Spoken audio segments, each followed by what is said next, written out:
पारादीप भितरकू माड़ी आसी पारे समुद्र।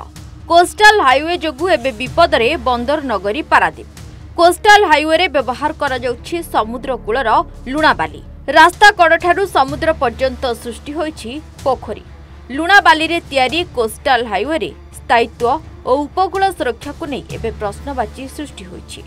केंद्र सरकारक सागरमाला प्रकल्प जरिया पारादीप ठारू पुरी और गोपालपुर दे दीघा पर्यंत एक कोस्टाल हाईवे निर्माण पारादीपर षंढकुदठारू आरंभ होइथिला।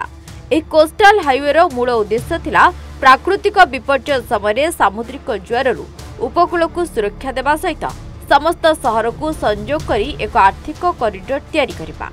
मात्र एबे एही रास्ता पारादीप षंढकुदठारू प्रस्तावित जेएसडब्ल्यू प्रकल्प पर्यंत तैयारी होउथिले मध्य एहा बे स्थानीय अंचल पई विपद सृष्टि करबाकू जाउछि। एही ढळेई रास्ता कार्य संपृक्त ठिकादार समुद्र कूलर लुणाबाली व्यवहार करुथिबा स्थानीय लोके अभियोग करछन्ति। सेपटे रास्ता कड़े बड़ बड़ खाल करी बाली उठा जाइछि।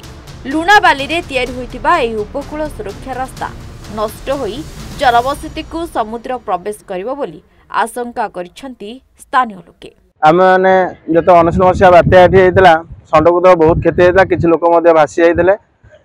जतला गवर्नमेंट मेराइन रोड टिको आम षंढकुद साइड दे समुद्र कूल दे कले सेतला आम आशा भरोसा थिला जे मेराइन रोड टी गले आम निश्चिंत ग्रामवासी उपकृत हबु एवं बात्या समय जहाँ भी ये आमको सुरक्षित दब। किंतु वर्तमान जो कंट्राक्टर तार लाभ पाई वर्तमान जो रास्ता टी दुर्बल श्रेणी करुचे जो मिठा बाली लगे कथा से रोड साइड लुणी बाली उठे कम कर आम देखु भविष्य में कौन एक बात्या बात्या हेले या निश्चिंत रोड क्षति हम। बर्तमान सुधा भी छोटखाट वर्षा रास्तार क्षति हो सारा। नुआ रास्ता कम सरीनी किंतु एबे भी रास्ता बहुत दुर्बल श्रेणीर। एथिपाई मु सरकार पाखे अनुरोध करी जे या प्रति ध्यान देवे एवं यार तर्जमा करेंगे। जदि भविष्य में सरकार या प्रति कौन पदक्षेप न ने तेज आम समस्त ग्रामवासी मिसी या विरुद्ध सरकार पाखे निश्चित धारणा देवु।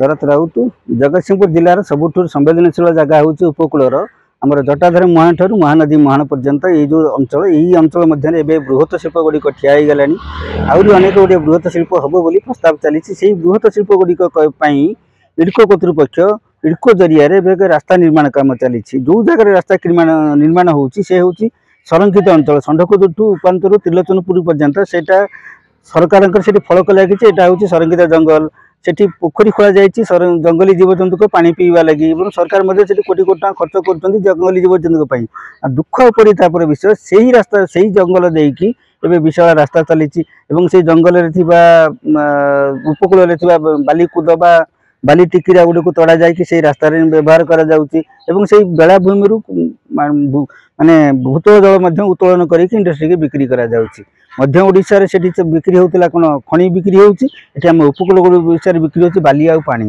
या रोक दरकार जोटा विधि व्यवस्था अनुसार करने कथा से करवा दरकार।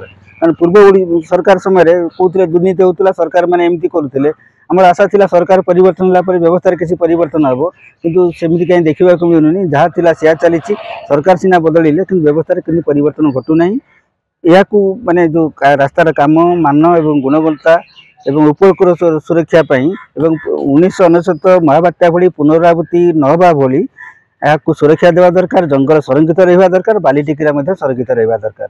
एही कोस्टाल हाईवे रास्ता समुद्र उपकूलर गंजाम ठारू पुरी जगतसिंहपुर केन्द्रापड़ा भद्रक बालेश्वर पश्चिमबंगर मेदिनीपुर देई 440 किलोमीटर रास्ता तैयारी पई प्रस्ताव रही, जहां ओडिशार पर्यटन को प्रोत्साहित करने सहित स्थानीय लोकों पई आर्थिक अभिवृद्धि रे सहायक हेबो एवं लघुचाप बात्या और सुनामी भली प्राकृतिक विपर्यय समय जनबसति को सुरक्षा देव बोली कहा जाउछि।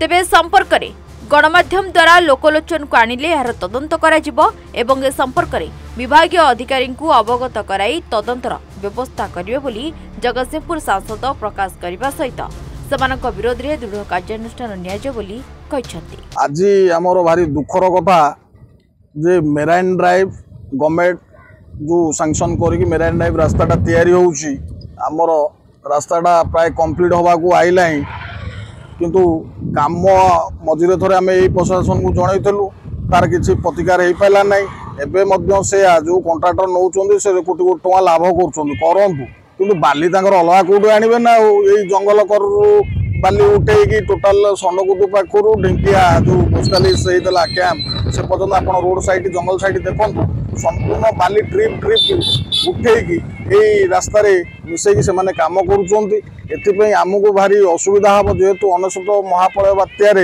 आमे माने जो ये गछ थिला बोली आमे माने किछिटा बंची जाइतलु किंतु एबे जो सिचुएशन हैला जो बड़ा खाल कर साइले गछ को भी काटिकी तांकर जो कैंप रे लोक रहउचोंदी से माने भी से गछ को काटिकी जालिकी रोसई करी खाउचोंदी गछ भी पूरा फांका हे गलाई आधे बाली ओरा को सब गाड़ गाड़ सब जगह कर साइले जदियो भविष्य में एमती किसी महाप्रलय बात्या हुए ताले ये संडकुदू बस्ती पूरा बुड़ी जीव विशेषकर आम 19 नंबर वार्ड से मु प्रशासन को अनुरोध करुच्ची ये जो बाली माफिया जो माने ये बाली की नहीं कंट्राक्टर माने जो काम कर ये जो ढलई काम कर नजर रखु एति मोर विशेष अनुरोध प्रशासन ये घटनाटा को निश्चित भाव में नब गुरुत्व सहकार नब एवं सांसद भाव में मो दृष्टि की जेहेतु आपण मैंने आनी तेणु जातीय राजपथ को लेकर जो मैंने ठिकादारी करुँच ए प्रकार व्यतिक्रम करुता ये घटनाटा को मध्य मु ठिकणा अथॉरिटी को पाखक नेबी एवं तार तदंत करा जायकि ठिकणा भाव में जो मैंने ठिकादारी नहीं सी तार जो जो भागमाप अनुसार सीमेंट बाली भागमाप ठिकणा भाव रहा कथा सी जदि न करेंगे दृढ़ कार्यानुष्ठान ग्रहण करा तेबे लोकों सुरक्षा पाई कोटी कोटी टंकार रे निर्माण होतिबा कोस्टल हाईवे रे लुना बाली व्यवहार सहित सीआरजेड आईन उल्लंघन करी ठिकादार एवं स्थानीय लोकों जीवन विपद को ठेली देथिबा अभियोग होउछि। तुरंत यार तदंत करा जिबा सहित दृढ़ कार्यानुष्ठान पाई साधारण रे दाबी होउछि। पारादीपरु सुमंत स्वाईंक रिपोर्ट सूचना टीवी 24/7।